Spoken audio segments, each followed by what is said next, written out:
El puente que construyó el diablo, leyenda de Durango.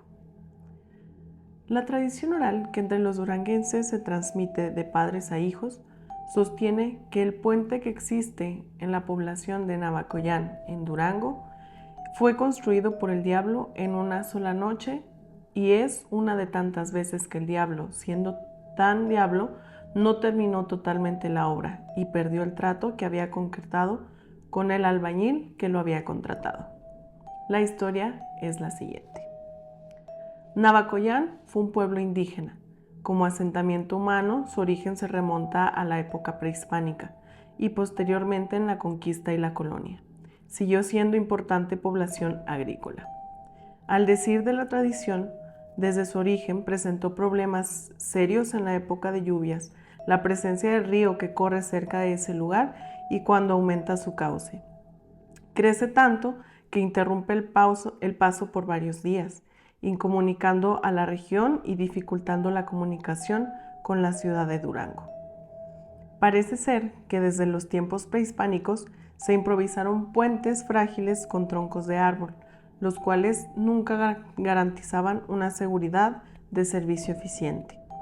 Posteriormente, en la época de la colonia, Navacoyán fue puerta de entrada a la capital de la Nueva Vizcaya, circunstancia que le dio importancia comercial, económica y geográfica como punto de enlace, lo cual ocasionó que las autoridades se preocuparan formalmente por la construcción del puente objeto de esta leyenda.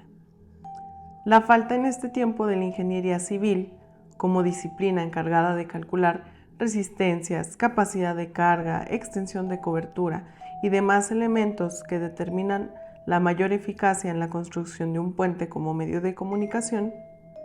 ocasionaban que en ese lugar se construyera cada año en época de sequías o en época de secas un puente que representaba grandes costos y fuertes erogaciones para los dueños de la hacienda, y en cada época de lluvias era arrollado por la corriente. Entonces, se destruían en totalidad los puentes que se construían. Ante la cada vez creciente necesidad de contar con un buen puente que resistiera los embates de las fuertes avenidas del río, se optó por buscar un maestro de obras experimentado y competente que pudiera hacerse cargo de la construcción del puente de referencia, contratando a los mejores maestros albañiles que se conocían en la región, los cuales algunos no lograron terminar la obra y otros que sí la realizaron fue destruida por la lluvia y la corriente. Para superar aquel problema que parecía imposible, se optó por contratar un experimentado constructor de puentes traído desde la ciudad de Zacatecas, quien tenía fama de haber realizado obras de tal naturaleza con mucho éxito. En virtud a que tantos constructores habían fallado en el cumplimiento del contrato y de la obra,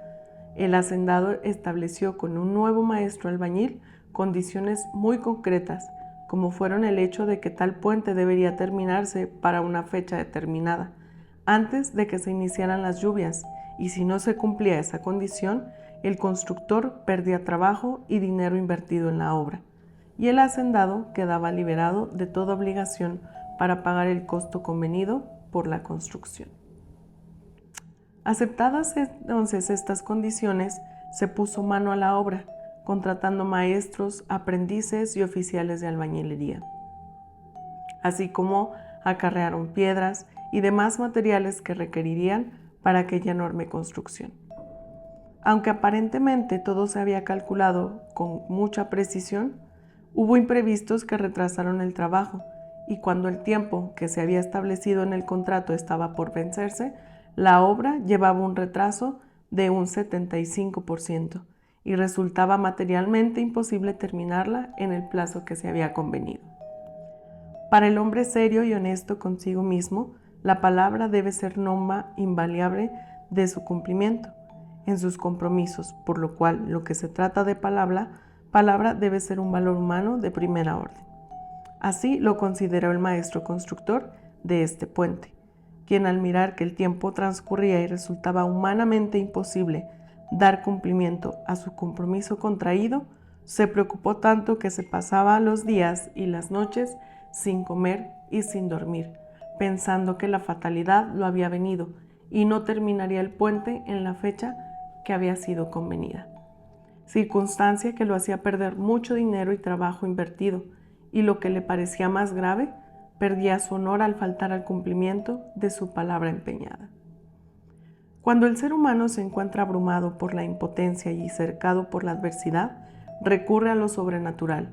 pidiendo la realización de un milagro o bien a la concurrencia de fuerzas mágicas que sean capaces de hacer lo que el hombre está imposibilitado para realizar.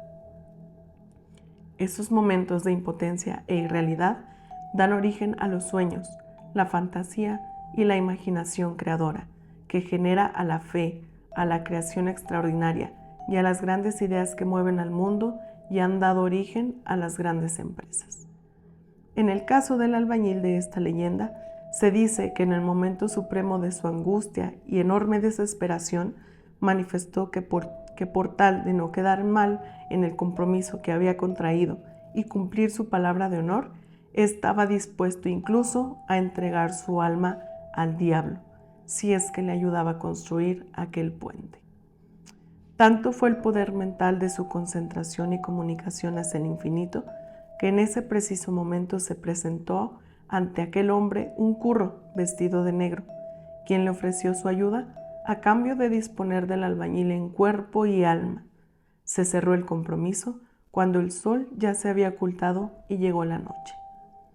El albañil, ansioso de presenciar la obra que realizaría el diablo y los recursos que iba a emplear para terminar en una noche aquel puente que representaba meses de trabajo, no se desprendió del lugar y sintió una profunda desconfianza cuando advirtió que las horas transcurrían y el trabajo aún no se iniciaba.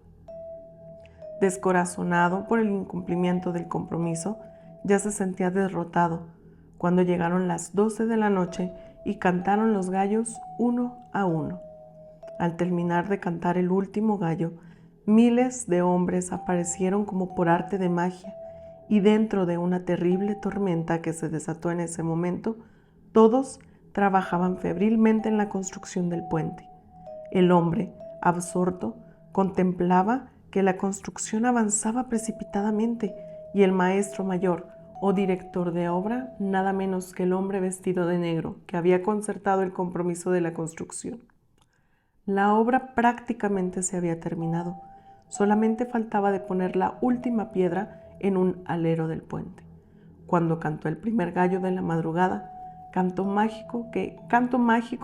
que hizo cesar aquel enorme movimiento y dar por terminado el trabajo. Para asombro de los lugareños y hacendado quien había mandado construir el puente, la construcción que un día antes apenas tenía los cimientos, a la mañana siguiente estaba terminada en su totalidad, faltándole solamente una piedra que no representaba peligro y no hacía falta. Para entregar la obra completamente terminada, el albañil colocó la piedra faltante, la pegó con mezcla y se fue a llamar al hacendado para entregarle la obra completamente terminada. Grande fue la sorpresa que al regresar la piedra estaba fuera del muro y no había señal alguna de que antes él la hubiera pegado. Así el puente de Navacoyán fue terminado faltándole solamente una piedra, la cual quedó así para siempre. Una vez que el maestro entregó dicha obra y recibió el dinero del contrato, se encontró con el diablo, quien le dijo: «Vengo por ti para llevarte para el infierno conforme el trato que hicimos». El albañil le contestó: «No cumpliste con lo tratado, porque te faltó de pegar una piedra». En el preciso momento que el maestro, dándose unos golpes con las palmas de la mano en los lados del pantalón para simular el aleteo de un gallo, pronunció fuertemente: «Kikiriki, kikiriki, kikiriki». El diablo desapareció y nunca volvió a molestar al maestro albañil, con lo cual demostró que aceptaba su derrota y se mostró como personaje de honor y de palabra. La leyenda es hermosa por la fantasía que la conforma.